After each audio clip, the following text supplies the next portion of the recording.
We're going to begin our study in our lecture today at the place where we ended in our last lecture. Genesis chapter 3 and verse 15. Genesis chapter 3 and verse 15. Now, for those of you who were not here for the previous lecture, I recommend that you get a copy of the hard copy as you go out this evening, because you'll be able to review all of the details from our last lecture. But basically, what we studied is that Adam and Eve sinned and gave up their position of dominion over the earth. And of course, God pronounced upon them the sentence of death. But we found that God came down to the Garden of Eden and He made that wonderful promise to Adam and Eve as they were listening to God speak to the serpent. And those words of God to the serpent were God's declaration of war.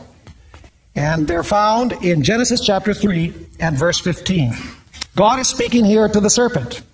And I will put enmity between you and the woman, and between your seed and her seed. He shall bruise your head, and you shall bruise his heel. Three kinds of enmity. Between the serpent and the woman, between the seed of the serpent and the seed of the woman, and between the seed of the woman and the serpent. The enmity runs, in other words, in three directions.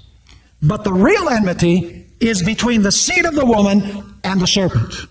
Because the last part of the verse says, he, the seed of the woman, will crush your head, serpent, and you are going to wound, you're going to hurt his heel. In other words, God is saying, I'm going to send a seed to the world, and he's going to do battle with you. In the process of the battle, you're going to hurt him.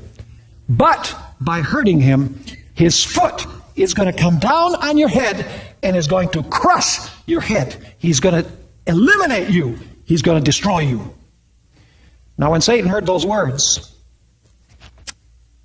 he trembled, he shook. And he made up his mind from that point on that he was not going to allow that seed to come to the world. And the first example of this we find in Genesis chapter 4 and verse 25. We all know the story of Cain and Abel, probably. The Bible tells us that Cain arose and he killed his brother. Now, the question is, was it really Cain who wanted Abel dead? Or was there someone behind the scenes who wanted Abel dead? The fact is, 1 John chapter 3 and verse 12, I'll just refer to it, says, not as Cain, who was of the wicked one, and killed his brother. Notice that this text says that Cain was of the wicked one.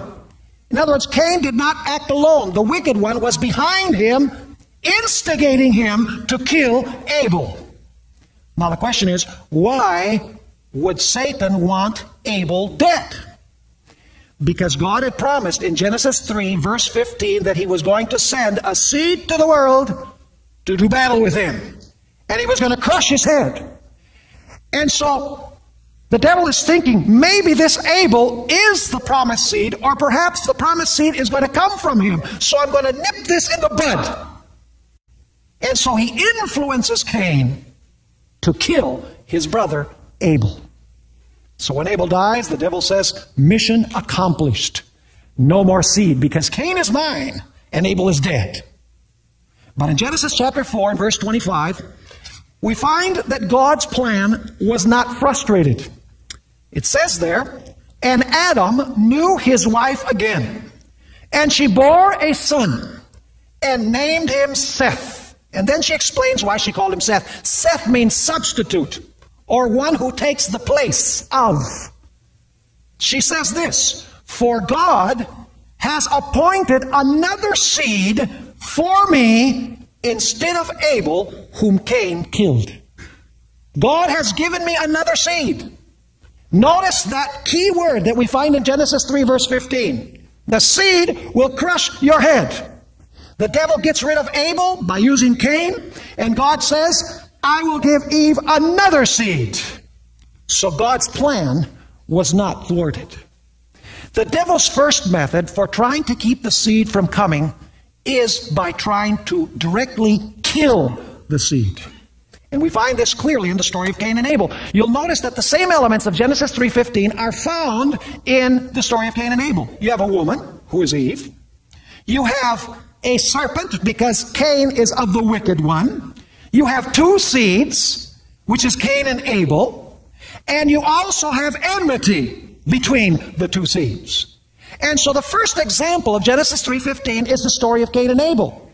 Although we know now that Abel was not specifically the promised seed. The seed would come later on from Abel. And soon the devil learns that God is not expecting any of these preliminary seeds to crush his head, but that what God is doing is that he's preparing a holy line or a lineage from which eventually the seed will come. And so the devil says, now I'm going to go to plan B. It does me no good to kill the seed, because I kill one seed and God introduces another. So he says, I'm going to go to the second method, the second plan. And we find that in Genesis chapter 6 and verses 1 and 2. Genesis chapter 6 and verses 1 and 2. Verses that we're going to study later on when we deal with the flood in the days of Noah. It says, now it came to pass, when men began to multiply on the face of the earth, and daughters were born to them, that the sons of God saw the daughters of men that they were beautiful, and they took wives for themselves of all whom they chose. Notice here that it speaks about marital relationships between the sons of God and the daughters of men. Now I want you to notice, before I answer who is the group referred to as the sons of God and which is the group referred to as the daughters of men, I'd like to read verse 5, which shows the results of these unions of the sons of God with the daughters of men. It says in Genesis 6 and verse 5, then the Lord saw that the wickedness of man was great in the earth, and that every intent of the thoughts of his heart was only evil continually.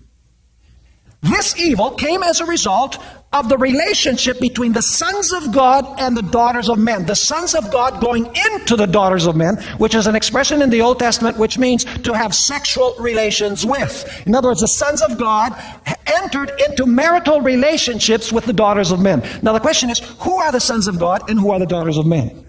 The best answer is by looking at the context. You look at Genesis chapter 4, and you have the genealogy of Cain, the wicked one. And it's interesting that in the genealogy of Cain, you have 3 women mentioned. And then in Genesis chapter 5, you have the genealogy of Seth. That is the genealogy of the righteous. So in Genesis chapter 4, you have the genealogy of Cain. In Genesis chapter 5, you have the genealogy of Seth. And in Genesis chapter 6, you have the sons of God and the daughters of men. In other words, these marriages were actually marriages between the seed of Cain and the seed of the woman. The seed of Abel. The seed of Seth. The good and righteous seed. When the righteous and the wicked began to mix together, the world became corrupted. Now let me ask you, how many people do you think lived in this world the day before the flood? 100? 1,000? How about 5,000? Anybody give me 10,000? Let me give you some statistics. Between creation and the flood, 1,656 years transpired. In a world where there was no scarcity of natural resources, because most of the effect upon the natural resources came as a result of the flood. In a world where men lived to be almost 1,000 years old. How many children can a 1,000-year-old man have? Actually, the oldest was 969. In a world where God had told man and woman, be fruitful and multiply and fill the earth. And in Genesis 6 it says that the whole earth was filled with violence. In other words, the whole earth was populated. And yet here's the terrifying thought.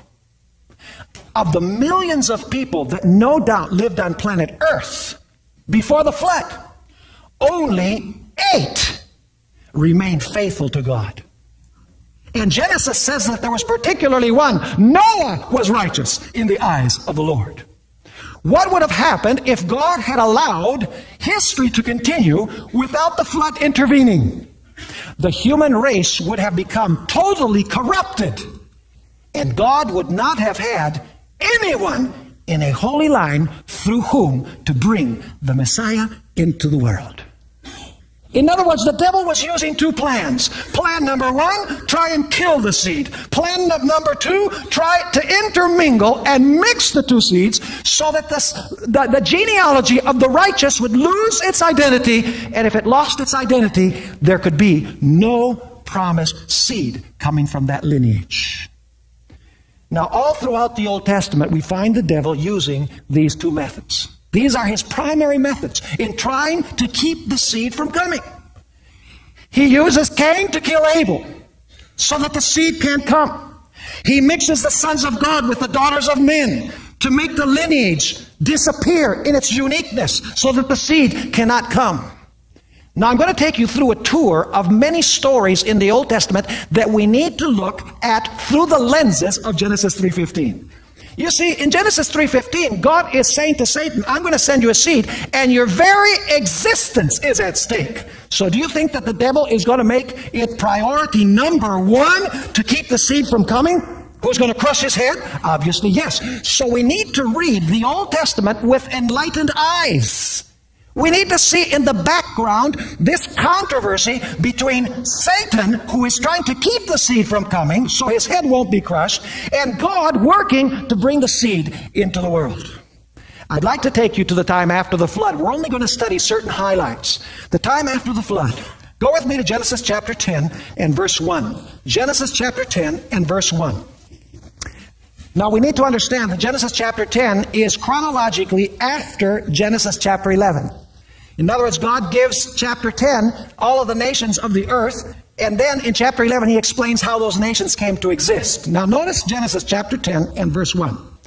Now, this is the genealogy of the sons of Noah: Shem, Ham, and Japheth. And sons were born to them after the flood. Notice that Noah had three sons: Shem, Ham, and Japheth. Now let's go to verse 20. It says in verse 20 the following: These were the sons of Ham, according to their families, to their languages, in their lands, and in their nations. And that is said about each of the sons of Noah. Nations, languages, cultures of the world all came from these three sons. Now, if you go to Genesis chapter 11, you'll discover something very interesting. The holy line continues through Shem, one of the sons of Noah. The other two sons, Ham and Japheth, continue the unholy line, if we could say. In fact, if you look at the nations that came from Ham and Japheth, you'll discover that these were the very nations that later tried to destroy Israel. Allow me to just mention some of the nations that came from Japheth. You have Magog. By the way, it's mentioned in Revelation chapter 20 as a great enemy of God's people. You have the Medes, coming also from Japheth. You have Greece. He's called Javan. You have Tyre, an arch enemy of Israel. And you have Rome, mentioned also as one of those who descended from Japheth. Now, how about Ham? You have Egypt coming from Ham. You have Assyria, which destroyed the 10 tribes of the north in Israel, destroyed Samaria in the year 722. Babylon came from Ham. The Canaanites came from Ham. The Philistines. In other words, all of these nations which later became enemies of Israel and frequently tried to destroy Israel came from Ham and from Japheth. They were trying to destroy the Shemites. We call them Semites today. And so in Genesis chapter 10, we already find in two of the sons of Noah, the devil, from them, forming the nations through which he is going to try and destroy Israel. Now, there's a fundamental misunderstanding, and that is that the devil hated Israel. That the devil, he wanted to get rid of Israel. But the fact is, folks, that the battle of Satan against Israel is not because the devil hates Israel, it's because the devil hates Israel's Messiah. Because God had promised that from this lineage, the Messiah would come. And so when the devil is trying to blend Israel with the nations to cause them to lose their identity, when he tries to destroy Israel, we're going to notice several examples from the Bible. The devil is not focused primarily against Israel. Attacking Israel and trying to destroy Israel is the way in which he can cut off the Holy Line and keep the Messiah from coming. Are you following what I'm saying? This is the way we need to read it. Everything the devil does in the Old Testament is to keep the Savior from coming, because his very existence is at stake. Now let's go to Genesis chapter 11 and verse 4. This is happening about 100 years after the flood. The experience of the Tower of Babel. It says there in chapter 11 and verse 4 that those who had gathered in this valley said this, "Come, let us build ourselves a city, and a tower whose top is in the heavens. Let us make a name for ourselves, lest we be scattered abroad over the face of the whole earth." Now we're going to study later on that their intention was to establish what we call today a New World Order, centered in their capital, which will unite all of humanity in rebellion against God. And when their plan failed, the name which was given to that place, according to verse 9, was Babel. Have you ever heard of Babel before? In the book of Revelation, the arch enemy of God's people is called what? Babylon. Here you have the origin of Babylon. You know, it's interesting that there where the Tower of Babel was built lived the family of a very, very well-known man. His name was Abraham. He lived in the very place where these tower builders had the intention of establishing a society in rebellion against God. In fact, the name of the individual who was the ringleader in the building of the Tower of Babel was Nimrod. And the name Nimrod means rebellion. It was a rebellious endeavor. And Abraham lived in that area in Ur of the Chaldees. Chaldea is ancient Babylon. And we find that Abraham and his family were starting to be defiled by the gods in that place. Go with me to the book of Joshua. Joshua chapter 24 and verses 2 and 3. Joshua chapter 24 and verses 2 and 3. I want you to notice what was happening to Abraham and his family who lived there in this apostate area known as Babel or Babylon. It says, "And Joshua said to all the people, Thus says the Lord God of Israel, Your fathers, including Terah, the father of Abraham and the father of Nahor, dwelt on the other side of the river," that's the river Euphrates, incidentally, "in old times." And what was the problem? They what? They served other gods. Were they becoming defiled by the gods of Babylon? They most certainly were.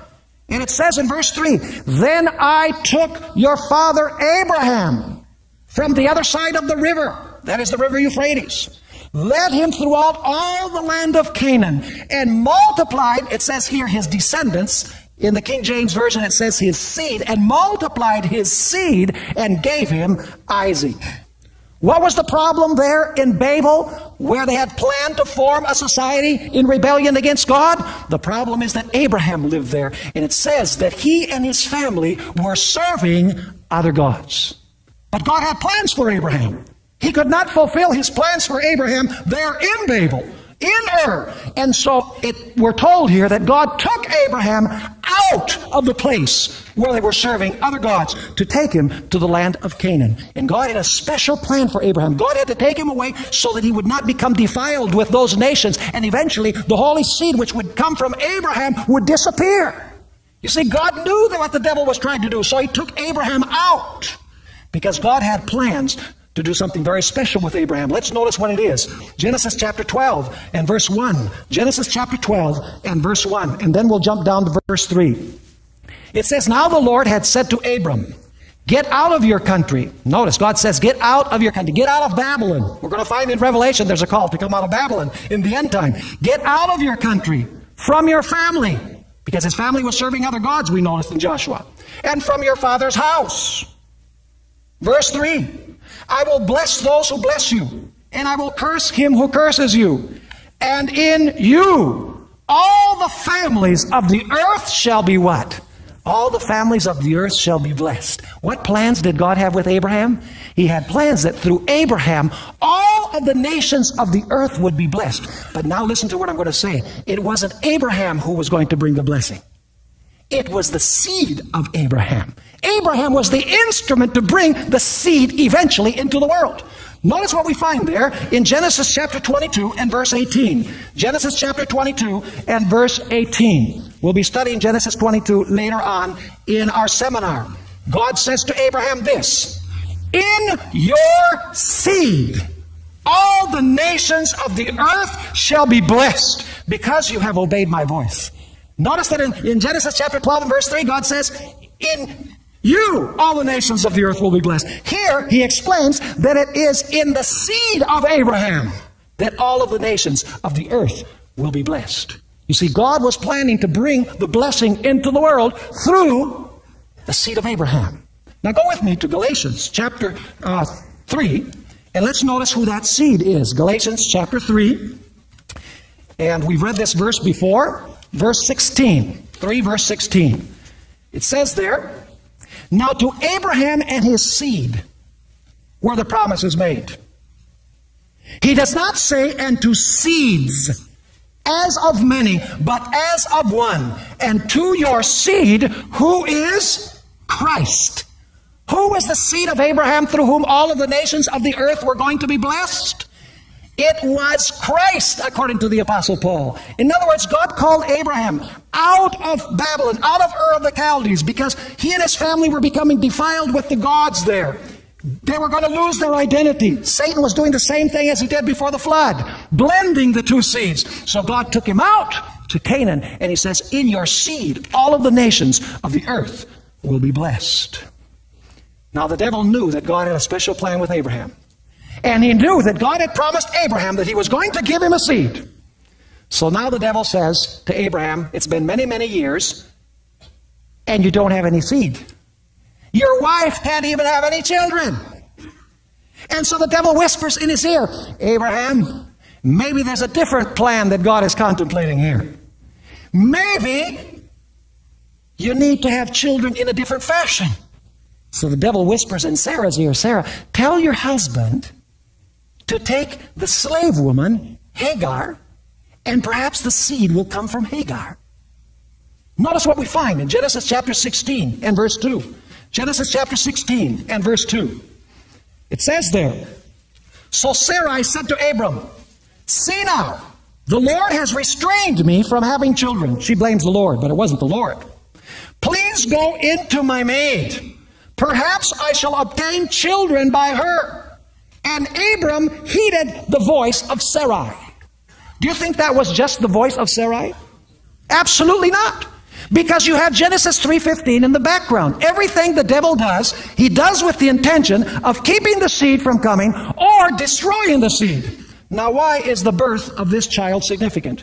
The name of the child that Abraham had with Sarai was Ishmael. Do you know what Ishmael wanted to do with Isaac when Isaac, the son of the promise, was born? He wanted to destroy him. Who do you suppose was using Ishmael, whom he had convinced Abraham and Sarai to have, to kill Isaac, the son of the promise? There's no doubt that the devil was the one who wanted Isaac dead. And you say, well, where does the Bible say that? Well, in Galatians chapter 4 and verse 29. Galatians chapter 4 and verse 29. We find this reference to Ishmael. It says there, in Galatians chapter 4 and verse 29, "But as he who was born according to the flesh," that is Ishmael, "then persecuted him who was born according to the Spirit, even so it is now." What did the child of the flesh, Ishmael, do? He persecuted the child who was born according to the Spirit. Who was behind Ishmael? It must have been Satan. Because Satan was behind Cain, wasn't he? In destroying Abel. Satan is fighting for his own existence. He's trying to keep the seed from coming. And then a little bit later on, you have another birth. Actually, two births. Twins. You have Jacob and you have Esau. Have you ever read the story of Esau and Jacob? Whose character did Esau have? Who was Esau like? Like God? He took wives in Canaan. When his father said, don't take wives, he said, I will if I want to. He sold his birthright for a plate of lentils.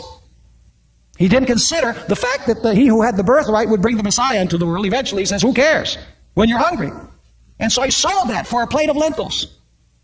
And we're told in Genesis chapter 27 and verse 41, Genesis chapter 27 and verse 41, so Esau hated Jacob because of the blessing which was with his father blessed him. And Esau said in his heart, I will what?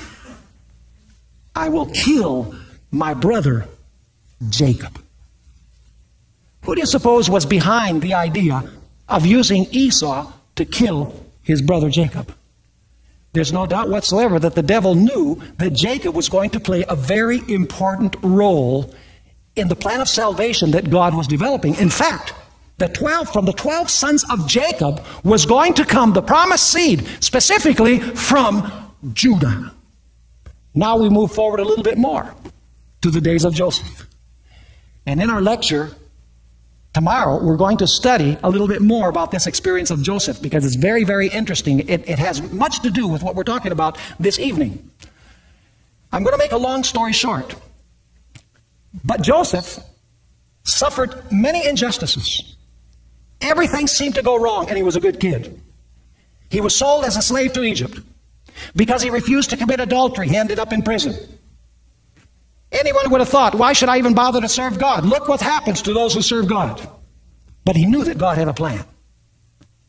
And of course the plan was eventually to become the prime minister of Egypt, so that when 7 years of plenty came, he could administrate and store the excess that the land produced, so that when the 7 years of famine came, society could survive. Now at the end of the story, Joseph reveals himself to his brothers. And his brothers, they hug Joseph and they say, oh, Joseph, we're so sorry for what we did. Please forgive us. Do you know what Joseph says? Go with me to Genesis chapter 45. Genesis chapter 45 and verses 5 through 7. Genesis 45 and verses 5 through 7. Joseph says, but now, do not therefore be grieved or angry with yourselves because you sold me here. For God sent me before you to preserve what? Life.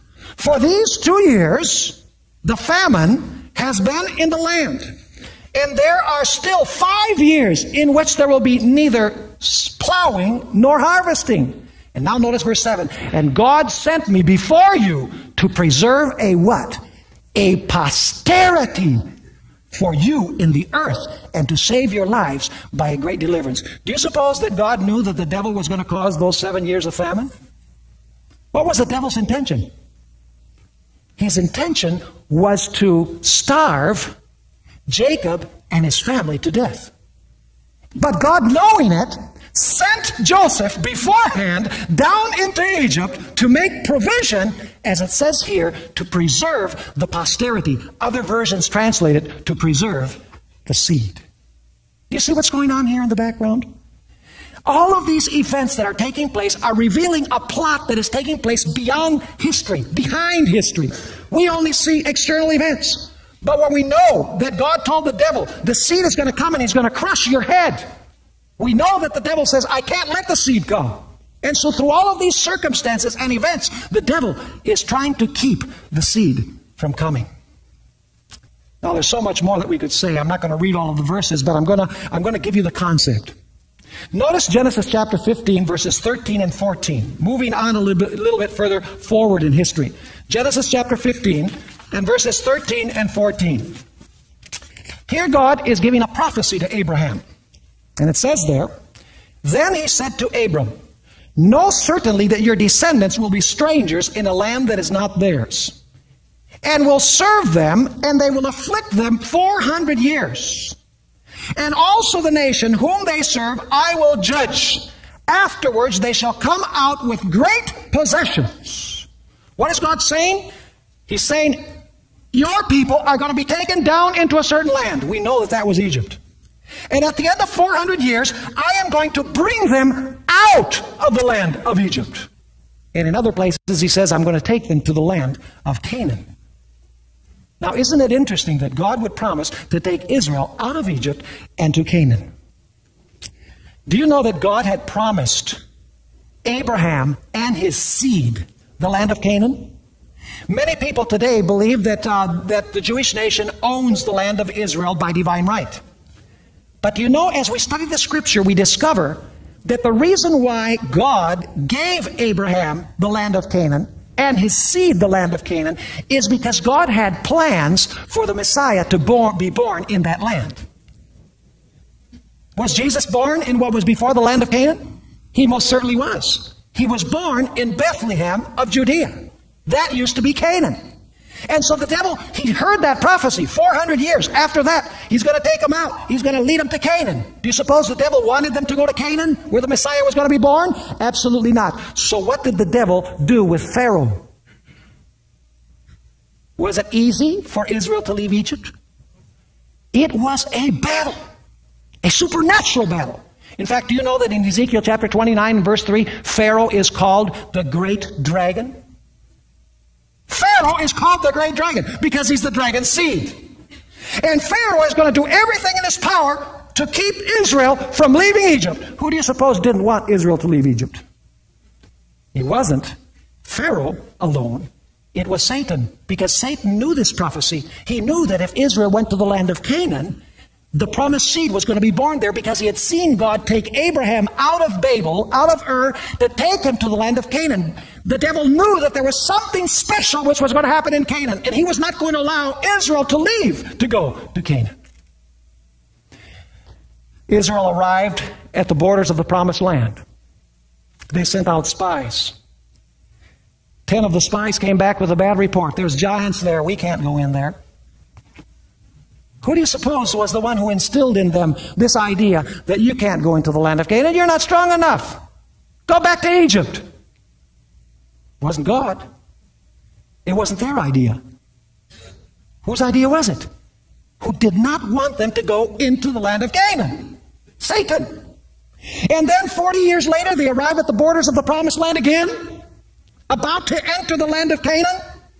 And you have the experience of Numbers chapter 25. And I'll just tell you something about it. They're ready to go into the promised land, and Balaam is invited to curse Israel, and he can't curse Israel because Israel is in a good relationship with God. And so finally Balaam tells Balak, the king, he says, the only way that these people can ever be defeated is if you corrupt them from inside. You can't destroy them from outside because their relationship with God is right. The only way you can do it is by corrupting them from inside. Do you know what happened? The women, the idolatrous women of Moab, came and enticed the children of Israel, the men of Israel, to have illicit sexual relations and to practice idolatry and to worship the gods of Moab.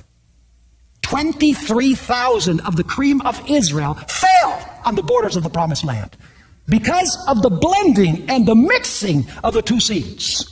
Once again, behind the scenes is Satan working to keep the seed from coming. God working to bring the seed into the world. Why do you suppose the nations of Canaan stood up against Israel? They were not going to give Israel this land because something special was going to happen in that land. Satan knew it because God took Abraham to that land. He took Israel to that land. He says, I know the seed is going to be born in that land. And by the way, do you know that Mount Moriah, which is the place where Abraham took his son Isaac and placed him on the altar, Mount Moriah was the last place that David conquered in establishing the city of Jerusalem. The devil was not going to give up Mount Moriah without a fight, because Mount Moriah is the very place where later on the Temple of Solomon was built. We're going to discuss that later on. And then, of course, we have the story of David. Do you know that in 2 Samuel chapter 7, 12 and 13, and I'm kind of going a little bit fast here, we can't read all the verses, you have them on the list, I hope that you look them up in the light of what we're studying. God said that the throne of David would be forever. God would give David a seed who would sit on his throne forever. Now let me ask you, who was that seed? Luke chapter 1 verses 32 and 33 tells us that that seed from the house of David was Jesus. Do you suppose the devil knew that the Messiah was going to be a son of David? Do you suppose he heard this promise that God made? Of course he did. Why do you think David had so many problems? For example, He's sitting in the palace playing his harp for Saul. Twice. And Saul, who is possessed by an evil spirit, the Bible says, took his spear and he hurled it at David to nail him to the wall. Whose idea was that? Is that Saul's idea? I don't think so. It was the evil spirit. Who wanted to see David dead? Why would he want David dead? Because the seed was going to come from whom? From David. Then you can go to 1 Chronicles chapter 21 and verse 1. God had told David, don't you number Israel, because your strength is in me, not in numbers. And it says there in 1 Chronicles 21 and verse 1 that Satan enticed David to number Israel. It was his intention that by numbering Israel, God would destroy David. Because the seed was going to come from David. And then, of course, you have the sad experience of David and Bathsheba. The idle mind is the devil's workshop. The Bible says that David should have been out to war, but he was idle in the palace. Of course, he goes out, sees this beautiful woman, to make a long story short, commits adultery with her, and then has her husband murdered in battle. Do you know what the penalty in God's law in the Old Testament, under the theocracy, what was the punishment for adultery and murder? The person was to be taken out and stoned. Who do you suppose wanted David stoned? Satan. You see, this idea of committing adultery and killing did not merely come from David's mind. There is one who wanted to destroy David. Not because he hated David, but because he hated the seed who would come from David. Are you catching the picture here? All of the Old Testament must be seen within this framework of Genesis 3:15, because it's a battle for self-existence. It's priority number one. And then, of course, you have the story of Solomon. You know, I have several verses here. 1 Kings chapter 11, verses 1 to 3 says that Solomon, you know, who was the wisest man who ever lived, and he also became the most foolish man who ever lived. Because when he was a young man, he went astray from the Lord. Do you know why he went astray? Because basically he had 1,000 wives. And do you know where those wives were from? You can read it in this passage in 1 Kings chapter 11. They were from the pagan nations which surrounded Israel. Now, why do you suppose the devil wanted Solomon to blend with the women from other pagan nations? Because he was hoping that Solomon would lose the identity from whom the seed would come. Because Solomon was the son of David. He was from the lineage of David, and the Messiah was going to come from the lineage of Solomon. I could give you so many other stories. You have Sennacherib, the king of Assyria, who comes and destroys the ten kingdoms of the north, which is known as Israel. Then he comes against Judah. He's going to destroy Jerusalem, and the Assyrians were known for committing genocide. I mean, they didn't take any prisoners. They uprooted whole nations. And when they surrounded Jerusalem, 185,000 soldiers ready to strike, the angel of the Lord came out and in one night slew 185,000 soldiers, delivering Judah, the two tribes of the south. The devil was the one who led Israel to mix with the nations so that they would be expelled from the promised land, to Babylon. Have you noticed that? That because of their sins, mixing with the nations, Israel was taken captive to Babylon. They were expelled from the land. Do you know that God had told Moses in Deuteronomy chapter 28 that if they were unfaithful, they would be expelled from the land? And the devil was really happy when they were expelled from the land because he knew that the Messiah was going to be born in the land. This is what the taking and the losing of the land is all about. It's not about Israel. It is about Israel's Messiah. And then you have the story of Esther. You have Esther 3 and verse 13 there. It says that a man called Haman prepared a plot, and he worked upon the mind of the king. It says to destroy and to slay and to kill all the Jews in a certain day. I suppose the devil hates the Jews. I believe he hates everybody. But why would he want to uproot the Jewish nation after the captivity? Because he knew that from the Jews would come the promised seed. You see, the Old Testament is seed-centered. It is not Israel-centered. Israel could not give the devil a death blow on his head. The devil overcame them. But there was one who could, and that was the Messiah, Jesus Christ. Notice Ezra chapter 9 and verse 2. The devil was not only trying to destroy Israel after the captivity, he was trying to do something else as well. Ezra chapter 9 and verse 2. Ezra is that little book right before Nehemiah. I'm sure that helps you an awful lot. It says here, after the captivity, for they have taken some of their daughters as wives for themselves and their sons. The nobles, that is, those who had kingly blood. So that the holy seed is mixed with the peoples of those lands. Indeed, the hand of the leaders and rulers has been foremost in this trespass. What was the devil leading the nobles to do after the captivity? He was leading them to intermingle with the nations, to mix, according to this, the holy seed.